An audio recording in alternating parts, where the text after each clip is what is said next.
Bonjour petits et grands lecteurs, j'espère que vous allez bien. Aujourd'hui je n'ai pas mis mon bandeau de Konoha, mais je vais vous parler donc des mangas. Notamment on m'a beaucoup demandé de présenter un peu les mangas que j'avais lus, sachant que j'en consomme à peu près depuis mes 10 ans et que ça fait 3-4 ans que j'en lis beaucoup moins parce que je me suis plutôt tournée vers la littérature où il n'y a pas d'image, même si je suis absolument une fan des illustrations et de tout ce qui tourne autour en fait de la culture, on va dire asiatique, et je continue à lire, alors pas forcément des mangas, mais je lis des webtoons comme Lore Olympus que je vous ai conseillé, et aujourd'hui j'avais envie de vous présenter des choses qui font déprimer, voilà, des choses où tu as envie de te mettre sous ta couette, des choses où tu te dis j'avais pas envie de lire ça aujourd'hui, mais donc je suis là pour vous faire déprimer, je suis là pour vous présenter des mangas, des seinen, qui vont vouloir vous faire passer la corde au cou, voilà.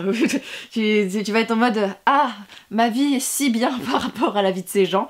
Donc, petit point culture pour ceux qui ne connaissent pas du tout ce classement. L'édition japonaise, notamment la publication de manga, segmente beaucoup plus le marché que nous au niveau des catégories, c'est-à-dire qu'ils vont segmenter au niveau du genre et au niveau de l'âge. Nous, en France, on va vendre des livres de jeunesse, de young adulte, de littérature adulte, après on a des genres comme la fantasy, voilà, ce genre de choses. Eux, ils vont segmenter en fonction du sexe et de l'âge, c'est-à-dire qu'on va avoir les shonen, c'est les mangas pour les jeunes garçons, c'est-à-dire que on a les Naruto, les One Piece et leurs petits-enfants, quoi. On a les shoujo. Les shoujo, ce sont des mangas destinés aux jeunes filles, donc souvent c'est des petites amourettes. Et oui, j'ai baigné dans ce milieu, un jour je vous en parlerai peut-être, j'avais déjà fait une vidéo il y a fort longtemps sur le sujet, mais les shoujo, voilà, c'est cœur rose, mais on adore. C'était comme ça dans les années 90-2000, maintenant bien sûr il y a des évolutions et heureusement. On a les josei qui sont des mangas pour adultes destinés à un public féminin. Qu'est-ce que j'entends par adulte? C'est-à-dire qu'il peut y avoir des scènes de holiday, mais surtout c'est souvent la violence et la brutalité des thématiques qui sont abordées. Donc voilà, et bien sûr ce que je vais vous présenter aujourd'hui, les seinen, qui sont donc des mangas destinés à un public masculin adulte. Vous allez vous dire c'est très sexiste comme façon de catégoriser, c'est surtout très utile notamment en librairie pour marquer un peu les rayonnages et surtout à vendre, parce que en édition, même si en France on le cache plus, tous les livres sont ciblés en fonction du genre, du sexe, du public. Donc voilà, on cible les couvertures en fonction de telle ou telle couverture parce qu'on s'adresse à tel ou tel type de personne.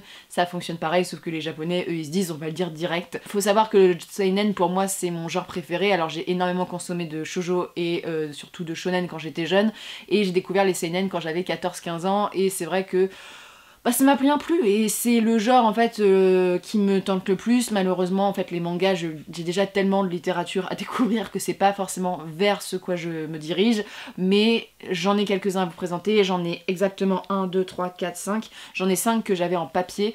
Il y en a que j'ai lu et que je vais pas vous présenter parce que je les ai pas en papier ou que c'est apparaît logique. Je vais pas vous présenter Death Note par exemple, ça n'a pas d'intérêt vu que c'est mondialement connu de chez connu, et on n'est pas là pour vous répéter ce qui est hyper connu, mais c'est des mangas que j'ai découvert très jeune et que j'ai adoré.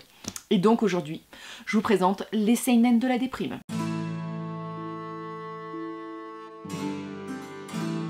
Alors, ce que j'entends par déprime, c'est-à-dire que c'est soit extrêmement violent, soit c'est surtout que les histoires sont très tristes et très badantes. Et on va commencer avec le premier que j'ai sous la main, qui est peut-être le moins badant de tous, voilà, mais qui est très violent, et le sous-texte est en fait hyper triste. On suit donc, j'ai le tome 2 parce que le tome 1 est rangé au fin fond de la bibliothèque à manga qui est surchargée. Il s'agit de Sunkenrock, donc de... c'est Boichi je crois son nom. Comment il s'appelle le petit monsieur? Oui, c'est Boichi. Donc c'est chez Doki Doki, ils sont même indiqués moins de 15 ans, c'est qui n'est pas forcément toujours fait, notamment sur le yaoi, c'est pas toujours indiqué que c'est moins de 18.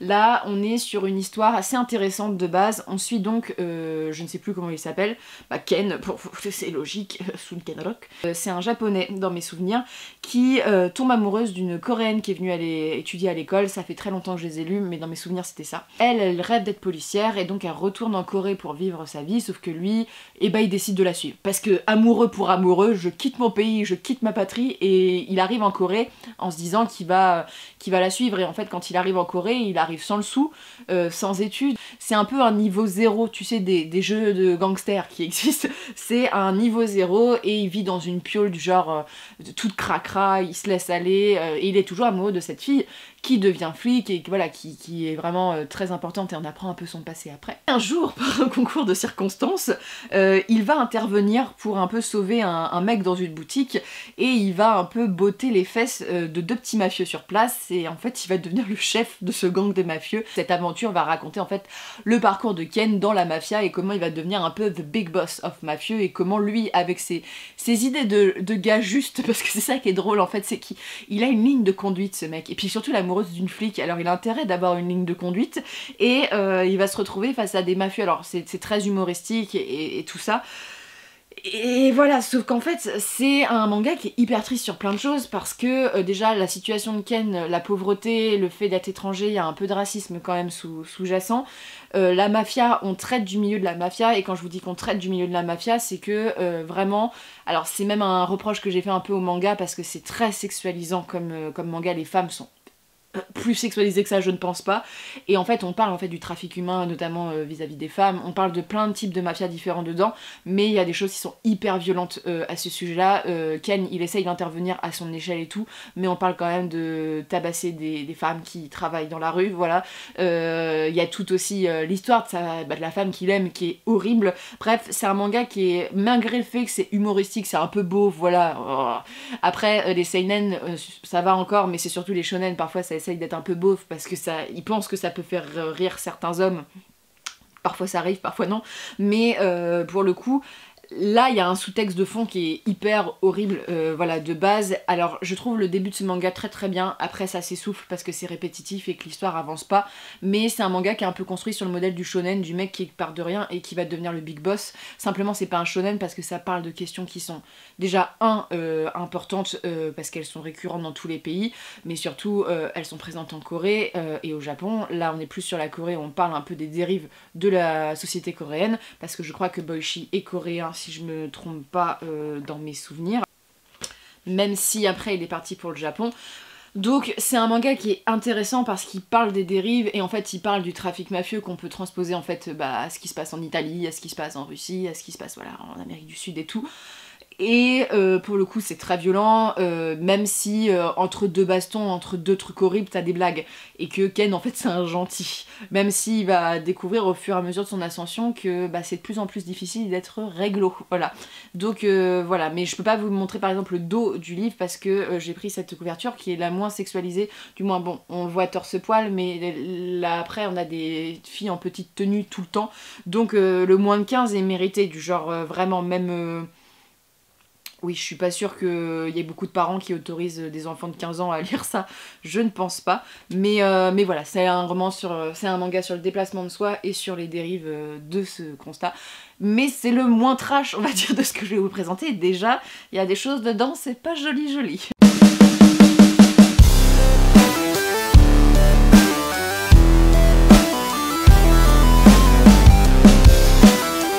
Ensuite, j'hésite, je vais peut-être pas faire du genre une échelle dans ce que je trouve le plus horrible, là les deux sont assez horribles. Je vais vous présenter un manga, alors il me manque les deux derniers et j'ai toujours voulu, genre il faut que je connaisse la suite et en fait je les ai lus en scan et je les achèterai ensuite pour compléter ma collection. Mais il s'agit donc de Fire Punch, donc le nom du mangaka c'est Tatsuki Fujimoto et c'est chez Kaze. Alors Fire Punch je crois qu'il y a 8 ou 10 tomes, c'est dans ces eaux là donc c'est assez court. Alors le pitch est assez intéressant, on est dans une époque un peu glaciaire où on suit un village et particulièrement un frère et une sœur qui vivent dans ce village et dans ce monde il y a certains élus, c'est des gens qui arrivent à avoir des dons et ils sont vraiment minimes et donc comment il s'appelle le jeune homme? Est-ce qu'ils vont me redonner? Annie, c'est ça. Annie et Luna, sa sœur, vont user de leurs dons pour nourrir le village, c'est-à-dire que Annie a un pouvoir de régénération très important, c'est-à-dire que y a déjà dès le début ça parle de cannibalisme, hein, donc vous voyez ce genre de... Je vous dis que là on va dans l'échelle qui est un petit peu violente, mais donc il nourrit le village en coupant les bras, puis ses bras repoussent, c'est un peu horrible mais c'est comme ça qu'il survit. Et tout va basculer le jour où le village va être attaqué et totalement incendié et où Annie en fait va cramer.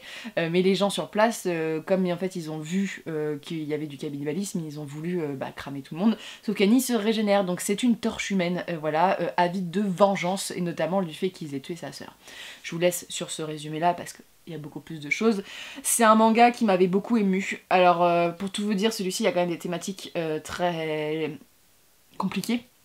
Faut savoir que dès le début, Annie est amoureux de sa sœur. Alors je sais que c'est un truc un peu récurrent au Japon, voilà, qui sont vachement plus libérés sur la question que chez nous, mais pour le coup, c'est assez bien traité dans le roman parce que c'est les deux seuls jeunes du village, en fait, sinon c'est que des personnes âgées, donc ils n'ont connu pendant l'adolescence que leurs frères et leurs sœurs, donc voilà, il y a une scène, alors c'est mi-montré, mi-caché, voilà, où on sait que Annie est amoureux et c'est ce qui rend en plus tragique la chose.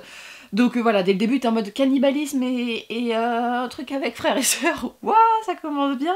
Et ce n'est que le début, voilà, parce que pour le coup il y a de la vengeance et on est dans un monde qui est totalement ravagé par le froid, où on se sert de certaines personnes avec des pouvoirs, et Annie est la vengeance incarnée. Et donc la rébellion, on va dire, va servir un peu d'Annie pour buter en fait les gens qui sont un peu au pouvoir actuellement. L'histoire est assez palpitante et tragique, comme je vous dis, dès le début, on est sur des thématiques qui sont hyper lourdes et c'est hyper triste. Voilà, et en même temps c'est beau la manière dont la tristesse est amenée. Moi j'avais beaucoup aimé en fait tout ce qui entourait en fait cette ère glaciaire, pourquoi il y a eu l'ère glaciaire, et plus on avance, alors il y a un côté fantastique et tout qui se dégage, mais il y a des rebondissements où t'es en mode d'accord. Il y a des moments c'est hyper violent, hein, voilà, on va pas se cacher, ça découpe de toutes parts, et Annie est là pour se venger, donc il est pas là pour faire des coquillettes, le mec il est là pour découper des gens, voilà, pour tuer, pour enflammer, et donc c'est le récit de la vengeance, et jusqu'où en fait il est prêt à aller pour venger en fait son village. Et ce manga est hyper perturbant parce qu'il te questionne en fait sur ta propre moralité, parce que bon, déjà quand tu pars du principe que tu t'attaches à un personnage qui pratiquait le cannibalisme et qui faisait des trucs avec sa sœur, t'es en mode où est-ce qu'elle est ma moralité, en même temps tu peux le comprendre et en même temps tu peux comprendre les opposants. Bref, il y a aussi plusieurs points de vue qui sont mis dans le manga qui sont intéressants, donc ouais, c'est lourd comme manga, mais pour le coup il y a vraiment des scènes où tu ressens la douleur, du genre être une torche humaine et souffrir de te faire brûler constamment, c'est pas le truc le plus cool qui peut arriver à ton personnage principal. Donc voilà, c'est un manga qui est assez court, qui est brutal et violent et qui parle un peu de survivalisme, que pour le coup celui-ci, ah bah il y a des thèmes, c'est compliqué.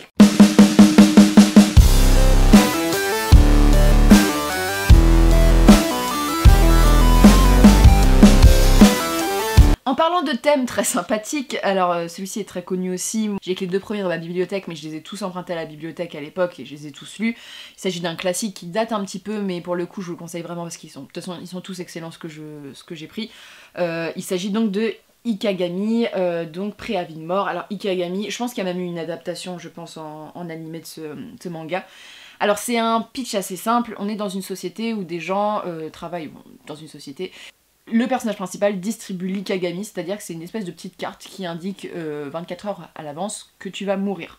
Tu ne sais pas dans quelles conditions et tu ne sais pas pourquoi, mais souvent c'est injuste ou pas. Voilà, c'est dicté par cette société et donc lui c'est son boulot.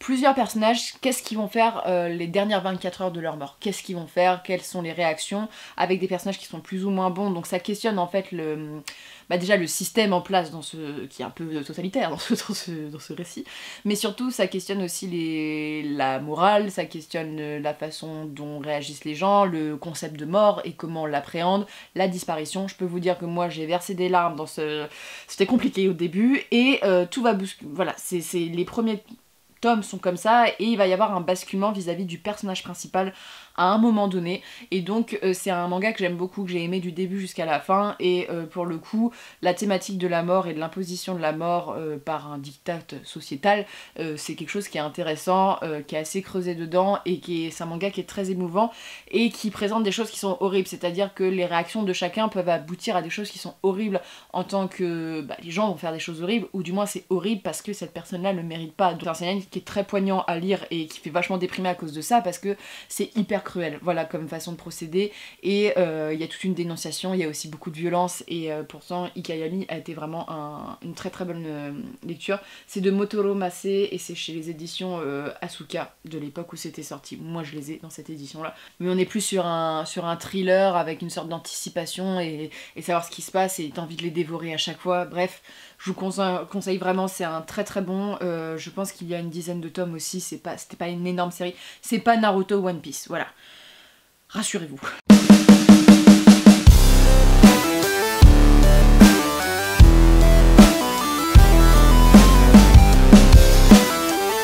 Alors après, je ne sais plus lequel vous présenter, parce que les 2 derniers sont excellents.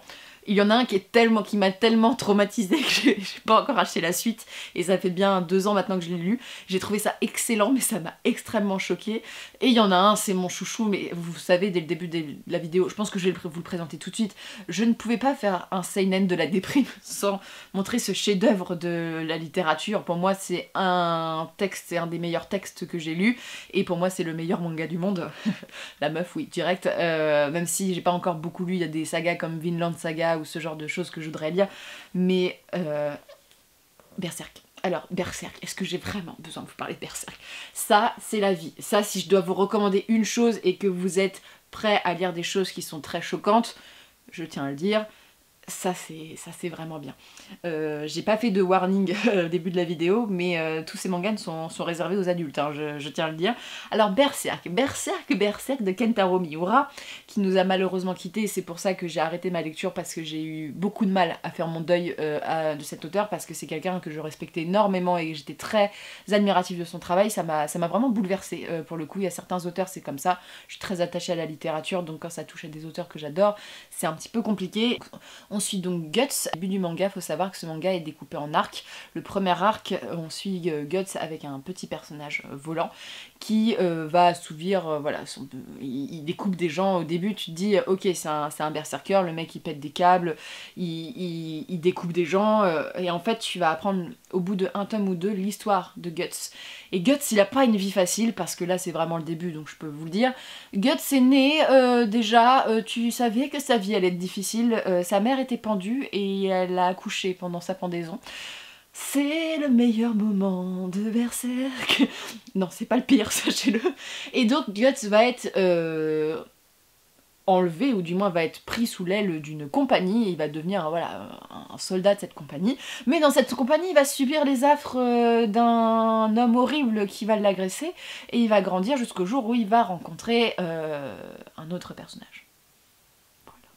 Et tout est leur histoire avec Casca et qu'est-ce qui va se passer, et je peux pas vous en dire plus parce que Berserk, ça se laisse découvrir. C'est un chef-d'œuvre, donc ça se laisse découvrir. Et Berserk, bah c'est pas pour les mauviettes, et là je dis pas ça pour faire peur. Berserk est extrêmement violent, ça traite de sujets qui sont hyper tabous et hyper violents, c'est-à-dire qu'on parle des agressions sur enfants qui sont montrées dans le texte, voilà, c'est très violent. On parle des agressions en général sur les femmes. Il y a une scène qui est très très connue, voilà, qui clôt un arc narratif qui est absolument affreux, parce que en plus le pire dans ce monde c'est qu'il y a énormément de monstres, et donc il y a des choses avec des monstres, donc voilà. Et ce qui est le génie de Berserk, au-delà d'être quelque chose d'horrible, voilà, de décrire des choses horribles, en même temps de décrire des choses qui sont si belles, c'est l'histoire d'amour entre Berserk et Casca. Voilà, il y a des choses... Berserk, c'est le talent de Kentaro Miura, c'est vraiment de décrire l'horreur, décrire la beauté dans l'horreur, et de mettre en beauté l'horreur. Oula, la meuf part en philosophie.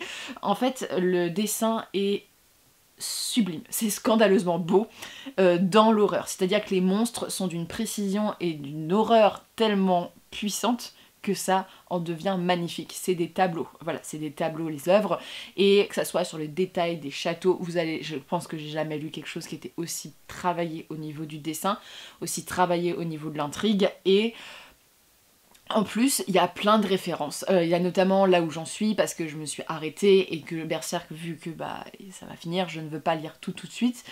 Il y a des références à Jeanne d'Arc, il y a des références à des mythologies précises, au mythe du berserker, vous savez, qui est déjà un mythe en soi. Et c'est un livre forcément à découvrir, parce que pour moi c'est le meilleur truc de dark fantasy qui a été fait, tout compris. C'est-à-dire que roman compris, j'ai jamais lu un truc de dark fantasy aussi bien réussi. Et c'est pour ça que j'ai du mal avec la dark fantasy quand c'est pas bien fait.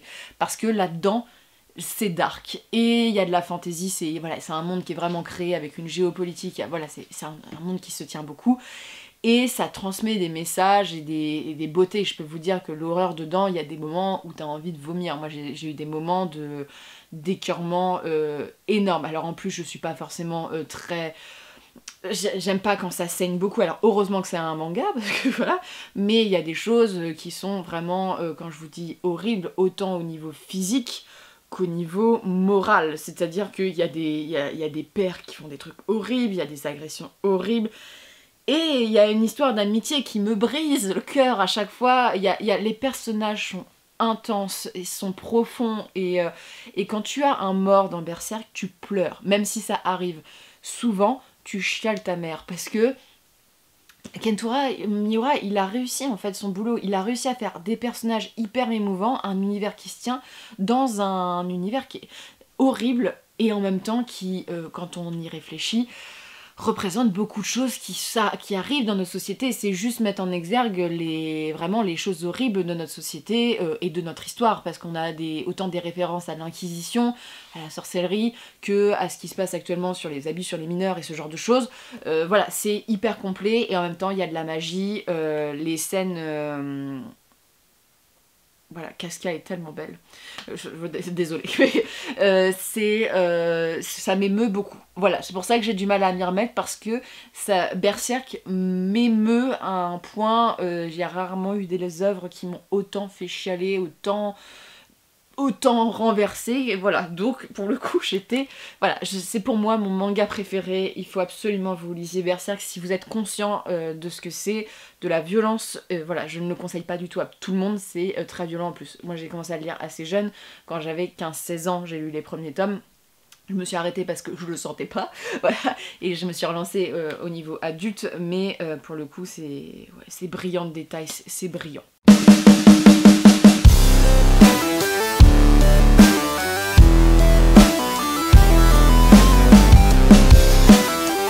Et ensuite, alors celui-ci, c'est compliqué. C'est compliqué parce que j'ai été soufflée par le manga. C'est un manga qui est assez vieux et qui est d'une violence. Ah, puis la déprime. C'est la déprime incarnée ce manga. Donc, je vous présente dans ces magnifiques éditions. Donc Rainbow. Donc au scénario c'est George Abe et au dessin c'est Masasumi Kakizaki. Alors Rainbow, ça parle du milieu carcéral japonais juste après la Seconde Guerre mondiale. Où on suit en fait des jeunes garçons qui sont donc en prison et on va suivre leur parcours. Et donc on va parler du milieu carcéral. Et je peux vous dire que c'est pas la joie, parce que déjà ils ont tous fait des choses horribles pour y arriver, et parfois parce qu'ils n'avaient pas le choix, parfois parce que c'est des malades, et parfois parce que voilà, c'est l'histoire, ils ont du background les jeunes, et puis ils sont jeunes, hein, donc il y a des quand ça se passe, voilà. Ça parle de la prison, donc j'ai pas besoin de vous faire des schémas de ce qui peut arriver en prison quand on enferme des hommes qui sont plus ou moins violents entre eux. Donc voilà, et en plus... Les gens qui gèrent la prison sont des psychopathes qui adorent infliger de la douleur aux prisonniers qui ne sont pas toujours coupables des méfaits qui sont accusés et qui... Voilà, donc en clair c'est un manga qui est quand même basé sur une pseudo-historicité dans le sens que c'était très très violent la prison au Japon, voilà, notamment à cette époque-ci.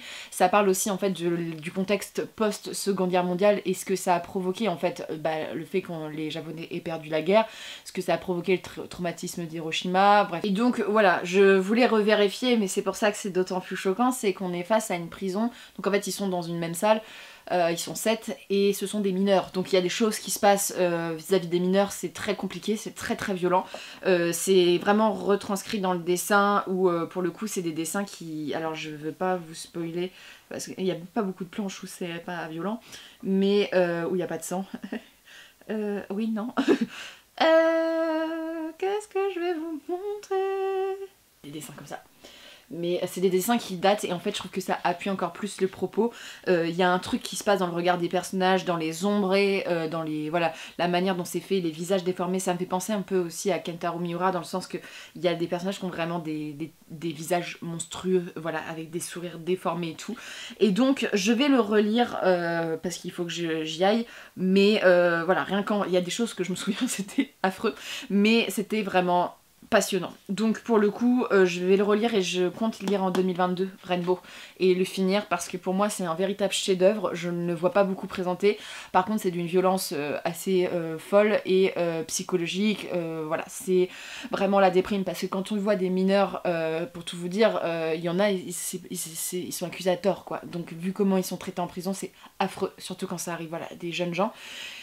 Et voilà, ça dénonce aussi le fait que les prisons ont tendance aussi à transformer voilà, les gens en quelque chose qui ne sont pas forcément... Alors ça peut avoir un effet rédempteur, mais dans le cas présent ici, à cette époque de reconstitution japonaise des années 50, où les gens crevaient la dalle et où il y avait beaucoup de violence, ça témoigne de quelque chose de très violent, profond et sociétal. Donc au-delà du fait que c'est une histoire, c'est aussi un côté historique, et il y a des choses... il y a des choses qui sont très violentes. Voilà, donc ça va être le dernier que je vous présente de la déprime, parce que celui-ci aussi... va falloir s'en remettre quand tu le lis, parce que franchement quand j'ai fini j'ai fait c'est un chef-d'œuvre le truc, mais ça m'a un peu trop marre quand même sur certains trucs. J'étais en mode ok d'accord, et en plus moi je lis de la fantaisie violente, mais c'est vrai que quand ça touche les mineurs en général, et voilà, c'est des violences qui franchement on a des tableaux dans tout ce que je vous ai présenté, c'est la violence sur tout plein de choses, c'est la déprime et ce genre de choses qui fait bader sur plein de points différents. Et voilà, c'était pour vous remonter le moral de vous présenter ça en disant on a passé 2 années si merveilleuses, 2020 et 2021, pourquoi pas continuer en lisant des choses si merveilleuses et si déprimantes. Donc voilà, j'avais envie de vous en parler parce que pour moi c'est 5 mangas que j'aime beaucoup. Voilà, j'ai lu d'autres choses, mais il faudrait que je continue. J'ai mes listes de mangas, vous pouvez toujours m'en conseiller, mais je sais les sagas que je veux continuer, voilà, et celles que je veux commencer, notamment Vinland Saga, oui c'est ça, le truc sur les vikings. Ça change des shoujo, pour tout vous dire. Mais sur ce, n'hésitez pas à me dire ce que vous lisez en ce moment, si vous avez des mangas à me recommander, voilà, on est là aussi pour ça. J'espère que pour ceux qui connaissent pas trop ce genre, vous n'ignorerez pas d'a priori, parce que véritablement ce sont des œuvres complètes et magnifiques, et notamment les œuvres voilà, pour adultes. Il faut n'ayez pas le cliché que les mangas se contentent d'être One Piece ou Naruto, même si j'aime beaucoup. Et ça va au-delà de ça soulève des questions de société, ça fait réfléchir, on en apprend beaucoup sur la culture asiatique et particulièrement japonaise, parce que les mangas sont japonais, les manhwas c'est coréen il me semble, et je vous ai pas présenté d'autres choses, voilà, d'autres contrées, parce que sinon je les ai en numérique. Mais voilà, n'hésitez pas, je suis toujours preneuse de conseils, et sur ce, je vous souhaite de très bonnes lectures, une très bonne journée, on se retrouve bientôt pour de prochaines vidéos.